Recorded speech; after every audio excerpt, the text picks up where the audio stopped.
When players cheat and get away with it. We think we all know the moment of anxiety when a player from our team is unfairly tackled and we await the referee's whistle eagerly, praying for a yellow or even a red card. Well, there are moments when fans' hearts are let down because cheaters do get away with it at times. Today, we are going to look at a few incidents when cheaters got away with it. Number 9. The Disgrace of Gijon. Known as the most boring football match ever played, this football match was less of a competitive match and more of kicking the ball around. Back in 1982, West Germany and Austria competed for the World Cup, where Germany scored a goal in the first 10 minutes of the game, and after that, they just passed the ball around between their teammates. Austria did not bother attempting to score as well, as they knew that if the German won by 1 or 2 goals, both the teams would make it to the next round. And so, the next 80 minutes of the game ensured that the match went down in history as the most boring football match ever. Many, including FIFA itself, believed the match to be cheating and investigated it. Number 8. The Fake Tackle. In 2014, a nerve-wracking match against Croatia, Brazil's Frederico Guedes lunged himself backward onto Dejan Lovren, who was running with the ball towards the goal and was in the penalty area. Both the teams had scored 1 goal each, and there were just 20 minutes left on the clock. We can all imagine that pressure, and it was in that moment of intense pressure that Frederico hurled himself and rolled around on the ground, making it look like an unfair tackle. Neymar da Silva Santos Jr. was quick to notice and made an appeal to the Japanese referee Yuichi Nishimura, who called it a foul. While everyone could see that Frederico had deliberately made the scenario turn in their favor, the Brazilians still managed to get away with it. They managed to win the game and left the Croatian manager complaining that the Brazilians practically already bagged the World Cup if the referees were so biased. Number 7. A quick move by Manuel Neuer. During the World Cup of 2010, the second round clash between England and Germany led to the famous goal by Frank Lampard that is now regarded as a ghost goal.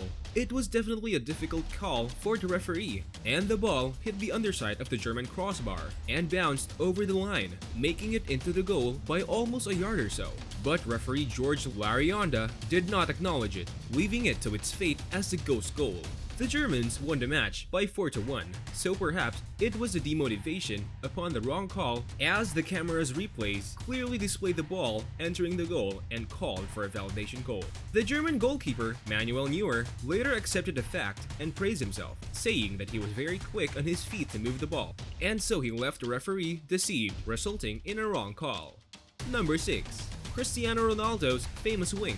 Now, I know many of you come at me for this one, but I am not choosing sides, just stating facts. In the 2006 World Cup, Portugal and England managed to make it to the semi-final, where Ronaldo was seen winking at his coach, Luis Scolari. This led him to receive relentless abuse. So, let us go back and see what all the ado was about. Apparently, Wayne Rooney was seen stepping on Ricardo Carvalho from Portugal. Ronaldo took the front immediately, trying his best to conceive the referee to get Rooney to walk off the field. He was successful, and as Rooney walked off, the TV cameras caught him winking at this coach. This paved the way for the belief that Ronaldo saw an opportunity, seized it, and deceived the referee. He got away with it at the time, and Portugal won the semi-finals by struggling at a goalless draw all the way and witnessing a win on penalties. However, even the win did not spare him the backlash he received. What can we say? If you can't win, get rid of the competition? Number 5. Broken bone. Remember the match of 1982 when Patrick Maddison suffered from his injury? He had broken teeth and ribs and overwhelming damage to his back. While he suffered in pain, the goalkeeper who caused it cherished his win and coldly said that he would pay for the crowns Maddison would have to get on his teeth. Not much later, the French goalkeeper was vilified all over France, with models of Germans being hung from lampposts. Let's see what caused this, shall we? During the 1982 World Cup semifinals, West Germany and France collided, and so did 2 of its players. While the striker of France, Patrick Battiston, rushed to the goal intently, German goalkeeper Harald Schumacher deliberately collided with the striker midair and knocked him out, rendering in all of Battiston's injuries. While Schumacher is fond of his memory of his so-called achievement, we definitely see it as cheating and wonder how the German goalkeeper got away with it and managed to pass sly remarks. Number 4. A master of the dark arts. It's no secret that Jurgen Klinsmann is known as a master of the dark arts. He has built up this reputation of his because of his ability to dive, making the practice look like unfair means, and getting away with it unscathed. This was exactly what he did in the final against Argentina in the year 1990, when he played the World Cup as a part of Germany. Both teams managed to make it to the finals, where the mischievous dive was made famous. Jurgen Klinsmann was met by Argentinian defender Pedro Monzon. This was when Klinsmann decided to hurl himself in the air and roll across the football turf. Well, we know that Klinsmann has got a knack for dramatic effect, so it does not come as much of a shock that he was able to pull the whole thing off and the referee sent Monzon walking off. The Germans capitalized off of this and had a win awarded to them in the form of a late penalty. The artistically pulled off maneuver did benefit West Germany to a great extent. Number 3. Play acting an injury. Hakan Ünsal was sent off to the turf during the World Cup of 2002 in a match against Brazil.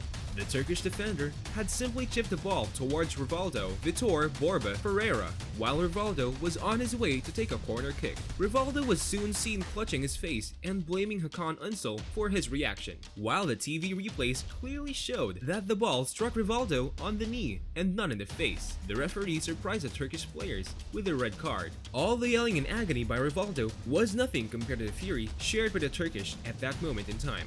Not to mention, the fury the Turkish expressed was genuine and not just a means to an end. In fact, if you take a closer look at the video, you notice how Rivaldo was bending forward to pull the act off convincingly.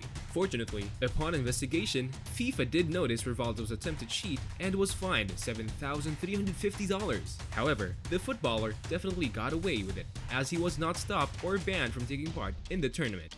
Number 2. Football or volleyball. Imagine the thrill Ghana footballer Dominic Adiyia felt when he took a shot at the goal against Uruguay in the World Cup Finals of 2010. His exhilaration was soon thrown out the window as Luis Suarez changed the course of the goal-bound shot by hitting the ball away volleyball style. While this was incredibly infuriating and unbelievable, it allowed Uruguay to win the match. Suarez was given an immediate red card, and the foul resulted in a penalty. The penalty had to be taken by Ghana striker Asamoah Gyan, who did not manage to perform under all the pressure. Perhaps even fury must have gotten in the way. While the whole of the African continent sat staring at their screens furious, the TV cameras caught Luis Sanchez cheering over the missed shot at goal. He was seen pumping his fist and celebrating in a jubilant manner. The penalties resulted in a win for Uruguay. Luis received multiple death threats for his behavior but shows no remorse, and he's even gone so far as to comment that it was just his basic human instinct to defend the goal, and if needed, he would do it all again. Number 1. The hand of God or a rascal. Out of all the attempts at cheating on this list, this has to be the most dishonest one. In the 1986 World Cup quarterfinal, Diego Maradona scored 2 goals and led Argentina to the win.